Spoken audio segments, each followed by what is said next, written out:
Dia bunuh karena apa? Ternyata alasannya sangat tidak terduga, sangat nge-twist. Halo Book Lovers, balik lagi bersama gue Rio. Well, selamat tahun baru, Happy New Year. Selamat tahun baru, karena ini udah 2021. Dan, well, kayaknya gue udah ada rilis di awal tahun itu video pertama gue review Apollo 4 kayaknya. Sama ada video lain lah. Dan gue lupa berkata kalau, wah selamat tahun baru nih, mengucapkan ke kalian-kalian yang sudah setia nonton video-video gue. Nah, di video kali ini, sekilas kalian udah lihat kan, gue bakal bahas buku apa. Ini dia, Penance. Covernya lucu banget, cute. Gue seneng deh. Udah kayak boneka teddy bear. Dah lah ya, udahlah. Skip dulu. Kita bumper dulu.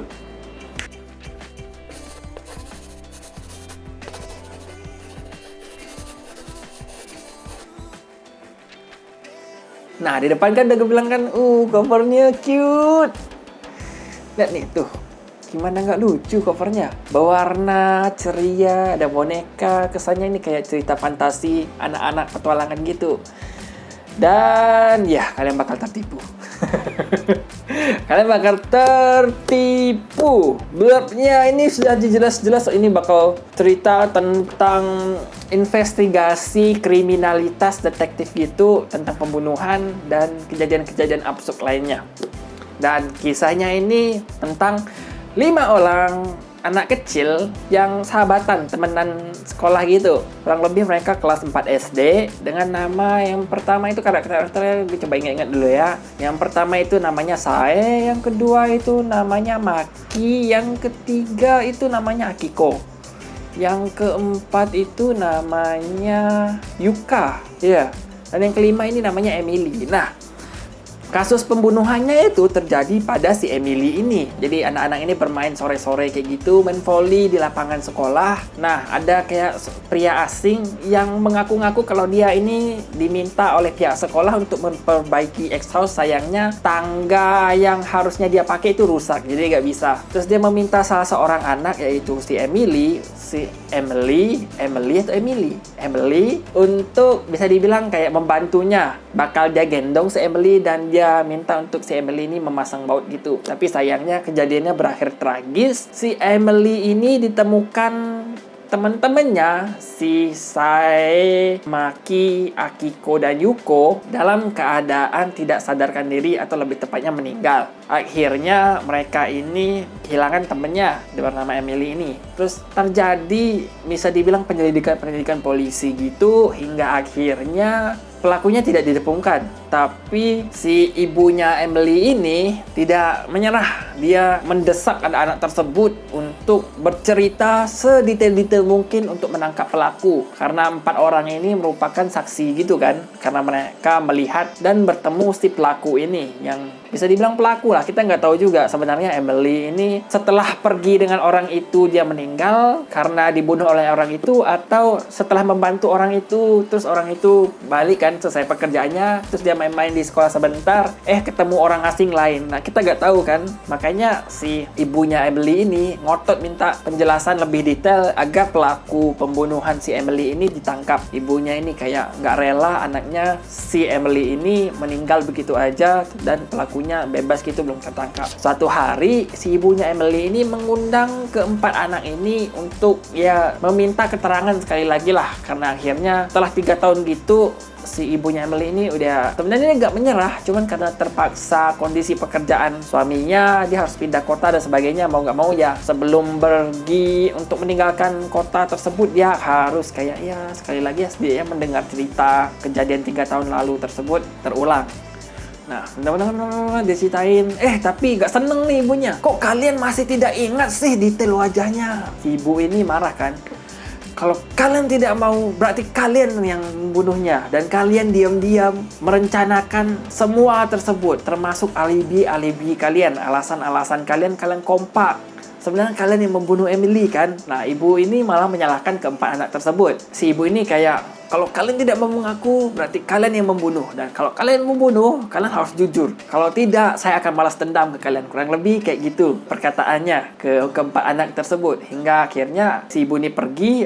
Keempat anak ini hidup seperti biasanya. Tapi ternyata mereka ini tidak seperti biasanya. Disitulah muncul pengakuan-pengakuan masing-masing sih setiap karakter. Mulai dari si Sae yang bercerita kalau sebenarnya dia ini diam-diam kayak cemburu dengan si Emily yang berasal dari keluarga kaya.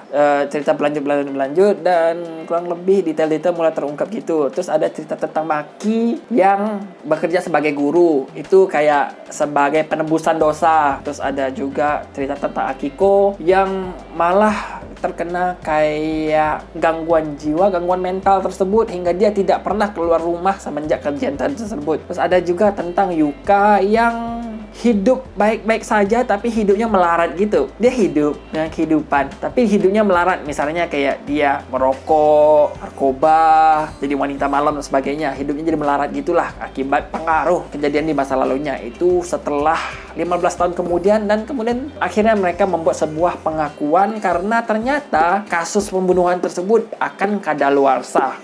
Jadi jika terjadi sebuah kasus pembunuhan dan tidak terpecahkan dalam kurun waktu tersebut, kurun waktu tertentu maksudnya, maka kasus tersebut bahkan expired gitu. Nah, ketika expired, maka pihak kepolisian dan lain-lain itu nanti tidak bakal menyelidiki lagi. Sebelum kasusnya expired, jadi setiap orang yang menjadi korban sekaligus saksi ini mulai membuat surat-surat pengakuan gitu, pernyataan pengakuan lah. Mulai dari si Sae, si Maki, si Akiko, dan si Yuka. Jadi mereka mulai menceritakan sedetail-detail seingat-ingatnya mereka dan ya agar orang tuanya Emily tahu. Kurang lebih kayak gitu sih. Ya kurang lebih kayaknya gitulah.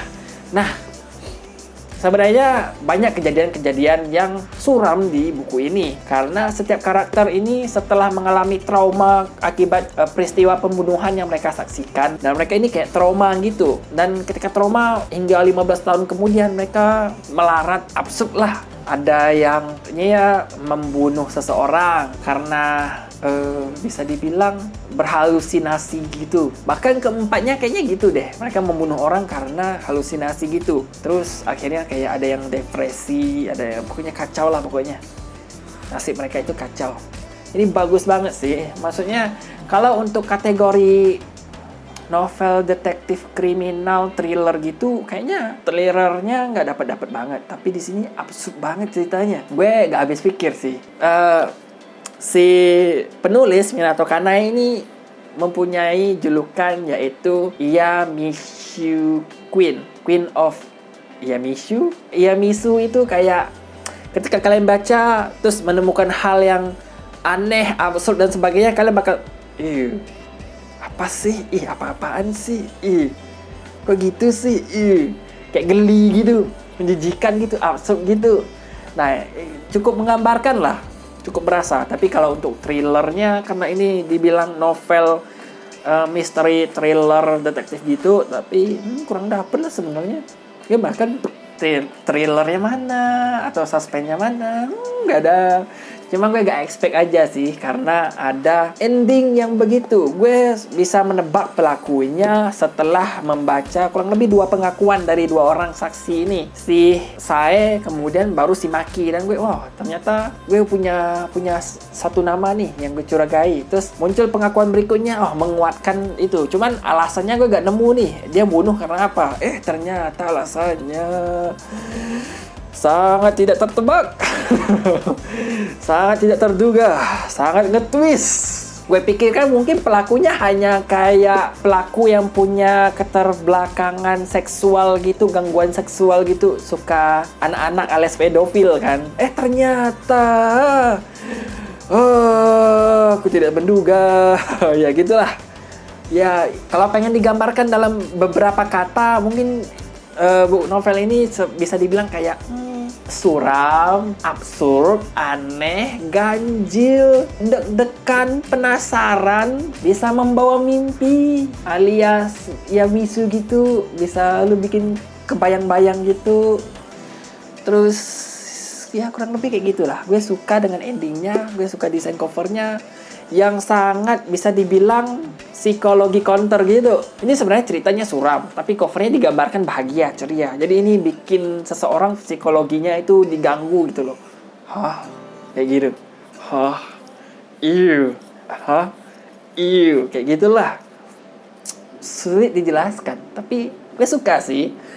Banyak dari kalian mungkin udah baca, karena gue cukup telat baca ini. Di awal 2020 rilisnya, gue baru baca di akhir 2020 untuk menutup akhir tahun gue baca ini. Dan gue oke, bagus. Mantap, keren. Aneh. Jijik. Ih, enggak lah. No. Gore juga, ada gore-gorenya di sini. Gore itu maksudnya ada adegan kekerasan, seksual dan sebagainya gitu. Jadi ya 17 tahun ke atas fix. Jadi jelaskan kok 17 tahun ke atas. Tapi gue rekomendasikan lah buat kalian yang pengen baca novel misteri thriller tapi nggak dapat thrillernya di mana, gue bingung. Yang dapat itu misterinya iya. Detektifnya juga iya, walaupun tidak ada benar-benar satu orang tokoh detektifnya menyelidiki, tapi kita sendiri ini sebagai pembaca yang dibuat-buat seolah sedang menyelidikinya. Jadi kita kayak wawancara A, B, C, D, 4 orang saksi yang terjadi peristiwa pembunuhan 15 tahun yang lalu gitu. Dan ini kumpulan pernyataannya mereka gitu, dan kita harus menyimpulkan. Ya, bagus sih, keren. Gue suka. Ratingnya berapa ya? Oh, nanti kalian lihat sendirilah di Goodreads gue ratingnya berapa. Misalnya gue juga ada tulis-tulis sedikit tentang pendapat gue, sedikit banyak tentang buku ini. Ini versi videonya aja. Ada ya gitulah. Covernya cute, tapi ceritanya suram, absurd dan suram. Ya gitu. Sampai ketemu di video gue berikutnya. Menurut kalian gimana buku ini? Buat kalian harusnya mayoritas sudah pada baca ya, karena ini sangat terkenal di awal-awal 2020. Kalangan pembaca itu cukup terkenal ini buku, cukup heboh karena ceritanya yang absurd, aneh, yang kok gini sih?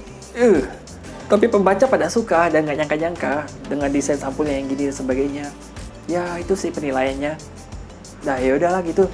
Sampai ketemu di video berikutnya. Bye, bumper.